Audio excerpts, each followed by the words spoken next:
Where we have seen a bit of a choppiness continue into the markets there. Let's start with rupee first, actually, because that really has been the decliner of the day. You had seen 59.05 of a high in the markets yesterday, which was a 3-week high. But from those levels, we've seen a continuous decline coming in.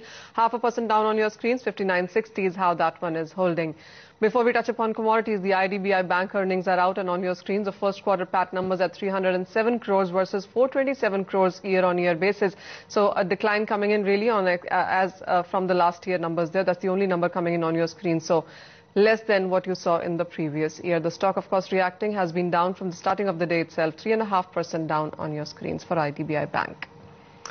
Let's get commodities back on the screen, and the gold and silver prices have regained some ground after the kind of decline that you saw in the markets yesterday after Bernanke testimony saying that there's no preset course in case of the QE and they would really react on to the US economic data as and when that comes on.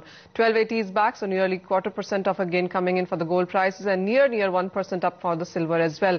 There has been a rebound in the Indian markets as well, one because of the rupee depreciation and two because the international markets have seen some bit of a gain coming back. The energy space also has seen a 15-month highs coming in and nearly 1% of gains coming in for the Indian MCX prices as well.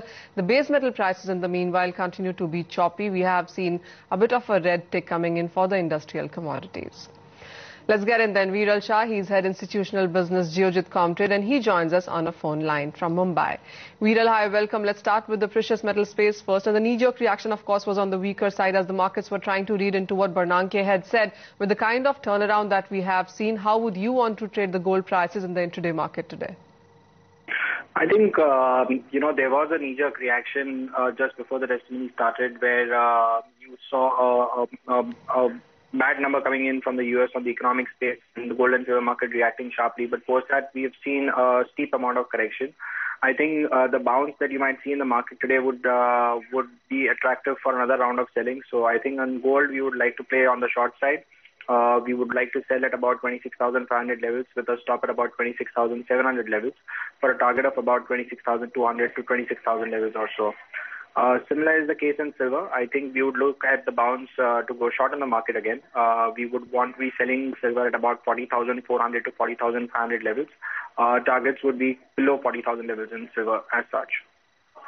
Viral, how would you look at the silver prices? Because while the turnaround in the Indian markets for gold has been on the stronger side, silver just about 0.25% on the higher side. The international gains are much more than the Indian prices here.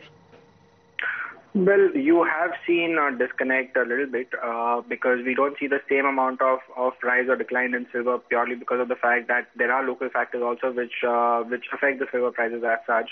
But, I think internationally also we would see some resistance coming in at about $21 or in the whereabouts of that. So I think here in India, we made an attempt above 42,000 sometime last week, but we could not sustain the gains that we've made from the rally that we've seen from about 38,000 levels or so.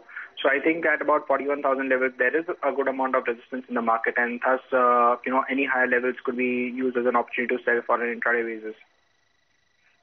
Viral, how would you look at the energy space as well? Because while the international markets are trading very, very flat, we have seen some kind of a gain continue in case of the Indian markets. Could be because of the rupee depreciation. But how would you look at the international markets to start with? Because we have seen a very strong run-up coming into the sector. Well, part of the run-up is on the fact that there are a lot of geopolitical tensions in the Gulf, which is impacting or likely to impact the production of crude oil. So that has really factored into the prices. The elevated levels that we see in India is also because of the strong gains made by the dollar versus the rupee.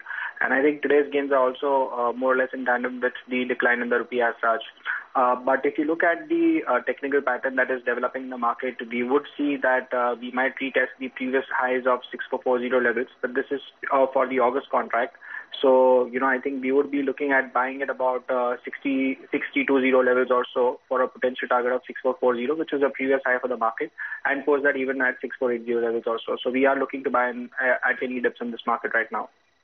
How would you look at the natural gas prices? Because that has seen some support continuing as well. While we have seen that 215 to 225 kind of a range hold on, but how would you want to trade on that space today? Well, it is basically a zone whereby the market can move up and down by about 3-4 rupees. It's a very volatile commodity, especially closer to the inventory levels also. Thus, it's basically in a no-trade zone. But if you were to trade today, then we would like to go short, sell at about levels of 218 for a potential target of 215 or below that, 212 levels or so. Viral, how would you look at the base metal space? On one side, it's the weakness coming in from China, while the statements are bullish that they would do something for the economy. But having said that, the inflation is on the higher side. You still have the inventories which are at multi-year highs on LME, while the Shanghai, of course, has seen a bit of a decline. But then yet again, on Bernanke testimony, we did see a bit of a reaction coming in for the space as well, especially for copper, aluminum. How would you want to trade these metals? Well, like you rightly said, there are mixed signals, but the tone remains bearish, and that is what is also being reflected in the Indian markets as such, because in spite of the rupee being at elevated levels, or the dollar being at elevated levels of about 59.60, we have really not seen any meaningful support for the base metals pack. I think copper has made a strong recovery last week, but not been able to sustain the gains. So I think close to about 416, 418 levels would be a good opportunity to sell into this market. Here we might see levels below 410 as well. In the case of aluminum as well, this level of 105, 106 is it's a tricky level, but I think we would like to play on the short side in aluminum as well for a potential target of 103 levels or so. Well, and nickel really has been the underperformer in all of this sector. We have seen very sharp decline coming in for this one in this month and for the whole year 2013 as well, trading just about that cost of production. 800 is a level that nickel till time really has avoided going below in the recent times. But with the kind of bearishness that we seem to be looking at in this space, do you think that level is not so far away? I think it is quite possible that we might retest 800 or break 800 as well. Like you rightly said, it has been the laggard of the pack, and in spite of strong gains being posted by the other metals, nickel has not been able to sustain any of that. So it is weak on the charts, it's weak fundamentally as well, and we might retest the levels of 790 or 800 very soon. Viral, final question before we let you go, and that really is on the rupee, because the kind of movement that we are looking at most of these Indian commodities just comes from the fact of the volatility coming in for the currency as well. What's your own sense coming in for the currency now? I think yesterday we saw a brief run to about 59 or so on the spot, and there is a strong support at about 58.90 on the spot, which continues to remain as a good level to go long on the dollar. Whereas the upper end of the band continues to remain about 59.50 or 59.80 levels or so. So within this band, it becomes a slightly tricky affair. But I think whatever gains which were made on the back of the policy measures initiated by the Reserve Bank of India and SEBI over the recent times have managed to get the rupee back into that 59 to 60 range as such.